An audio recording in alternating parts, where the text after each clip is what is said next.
Welcome back, honors. So, we left off talking today in class about Alexander the Great and the Hellenistic period. Hi, Quan. All right, so we left off today talking about Alexander the Great and the Hellenistic period, right? We talked about how he suddenly died of a fever. I'll tell you about why that's a possibility in a little bit. We also talked about how he conquered the Persian Empire and basically went 300-0 and actually took over that entire expanse. Talked about how the weak rulers of the Persian Empire actually led to its ease of conquerability. I don't even know if that's a word. It is now, right? So anyway, now, before setting out again, though, Alexander unexpectedly died from a sudden fever, right? He left the empire to 3 of his closest generals because apparently with his last dying breath, apparently Alexander was like this, and then they were like, Sir, who do we leave the empire to? Who do we leave it to? And he said, leave it to the best, and then he died, right? So 3 of his generals then actually began to compete for power and control over his empire, right? So over the next 300 years, the empire would begin to crumble and fall apart because of men battling for control. Now, anyway, so the Hellenistic period is going to be birthed out of that, though, right? So the Hellenistic age was started after Alexander had conquered this massive territory, right? And it was a blend of Greek, Persian, Egyptian, and other different types of things. So, actually, it was this giant aspect of, cultural diffusion, right? So, culture, oh my god, cultural diffusion! So,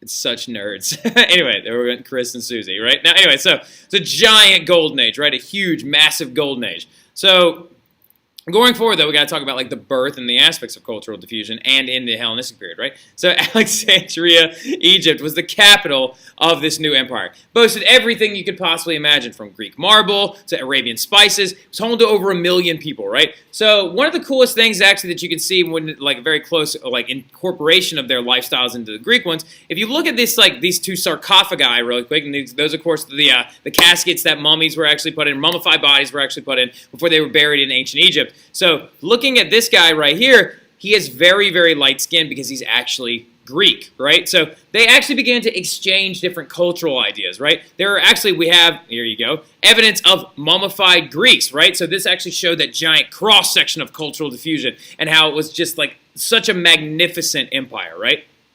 And also the fact that it was home to 100 or over 1 million people, that's massive considering that Athens at its height only had 40,000, right? So that is insane.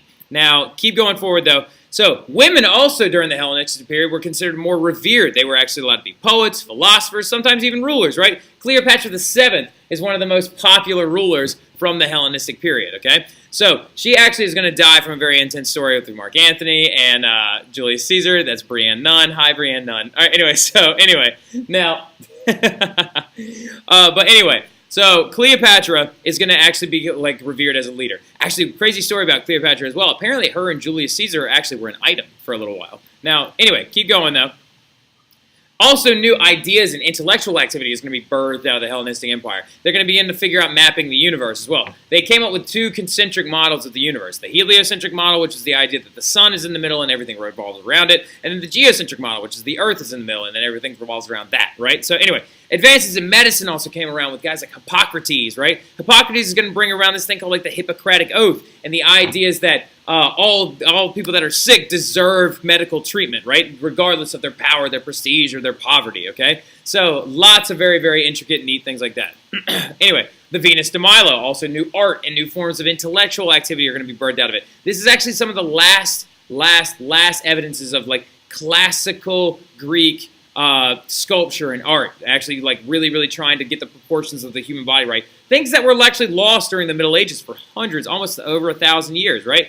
Also, one of the other big benefits of the Hellenistic age has to do with a guy named Archimedes, right? Archimedes was the inventor of the Hellenistic period. He actually invented the Archimedes screw, which was one of the very first forms of the well. Theories on density. He's the guy that ran through the streets of Alexandria actually screaming, Eureka, Eureka, Eureka, after he was when he was stark naked after he got out of the bathtub, because he came up with the theories of water displacement of when an item is inside water. Coming up with the ideas of a lock in the canal system, okay? That the boat, when it goes down, water rises up to try and actually understand the ideas of density, why things float, why things don't, etc., etc., etc., right? So he also apparently came up with the idea of a heat ray, which actually was this really cool thing where he took a concave lens and actually refocused the light of the sun onto a burning ship, or actually would set ships on fire with it. Apparently, according to Mythbusters, though, never actually existed, unfortunately, right? And he also came up with a bunch of math junk. Now, anyway, but those are some accomplishments of the Hellenistic period, and we are now wrapping up Greece, right? So tomorrow we have a map quiz, then Friday we're going to have a study guide, and then Monday we're going to have a review, and then your next test is going to be Tuesday, all right? So I will see you guys then, Honors. I hope you have a great evening. Enjoy yourselves. See you tomorrow morning.